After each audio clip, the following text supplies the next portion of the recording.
My first experience with drought in Australia was in 1991. I was working on a sheep station out in the goldfields, and I'd be working out in 45 degrees heat, fencing and looking up at the sky going, God, I wish it would rain. Eventually it did, and I remember when it did, we ran outside in the middle of the night and stood under the rain, and it was just the most amazing feeling. My life journey has taken me from a Jillaroo out in the goldfields to now an agricultural economist working in research. And the common thread through all my time in my work journey has been looking at drought and building resilience for farm enterprises. As a rural financial counsellor for quite a few years, and then working for state government in economics and policy, I've really looked at what makes a resilient business and how we can make businesses more resilient and coping with droughts and risk mitigation.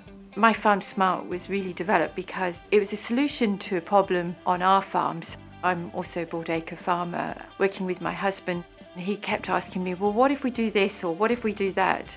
And I couldn't ever answer those questions quickly enough, despite having the skills as an agricultural economist. And I thought it was just astonishing that we haven't got a tool available to us to help us make some really informed and really good decisions with all the variables that there are when you make those type of decisions.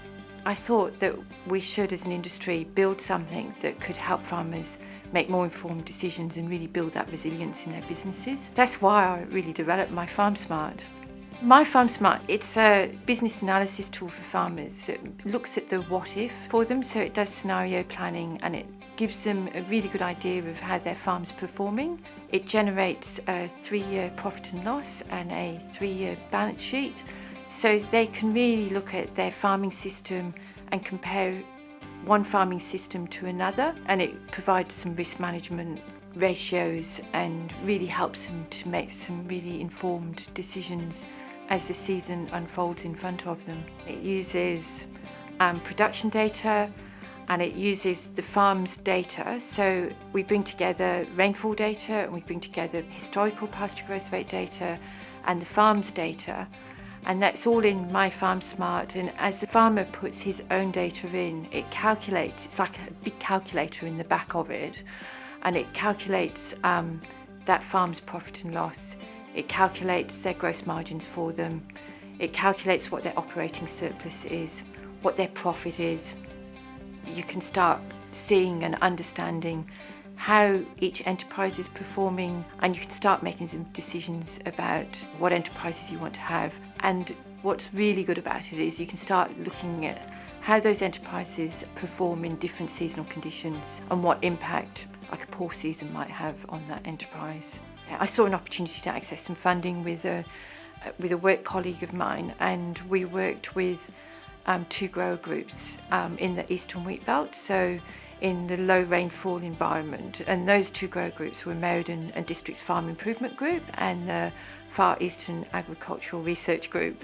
So we worked with those growers to develop myFarmsmart. So we really looked at what the end user wanted, really to understand what farmers were really looking for in a decision support tool like we were building, and we used focus groups. I did a lot of consultation with industry experts and also farm consultants. And I developed this big Excel spreadsheet. And as we were developing it, we realised how powerful it was becoming and what you could actually do with it. But we got to a point where we realised that we couldn't give this to farmers to use. It wasn't going to be practical. And that's when we started to really look at, well, what solutions do we have for that, and how can we give a tool like this to farmers that's really easy to use, that they could access really easily. Some of the young guys said, well, we want it on our phone.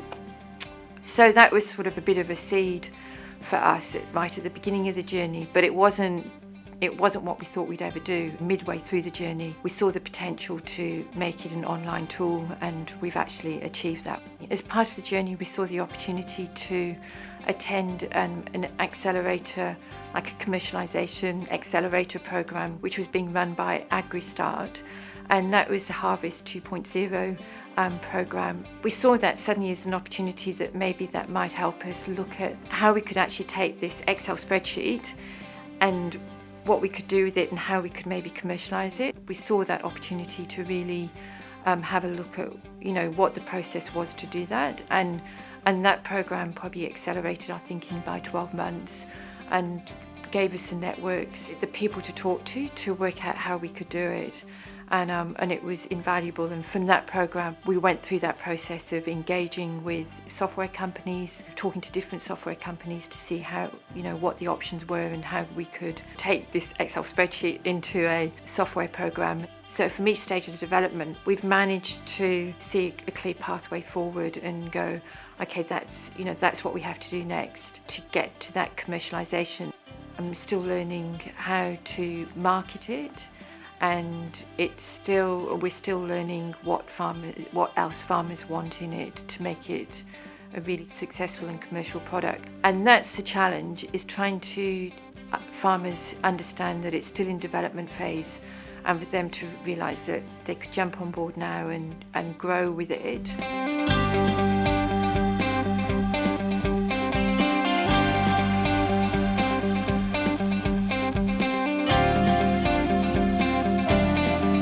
As we develop into the future, it will, we're looking at how we can bolt on new things. We're looking at how we can collaborate with other tech providers so that we can bring in data and share data. myFarmsmart will continually develop and continually respond to the market applications and from our feedback from our users. So it will continually develop. Taking it into that online product, makes it so much more accessible, and what it allows is all that background updates to occur without you even realising, and that's pretty powerful for farmers.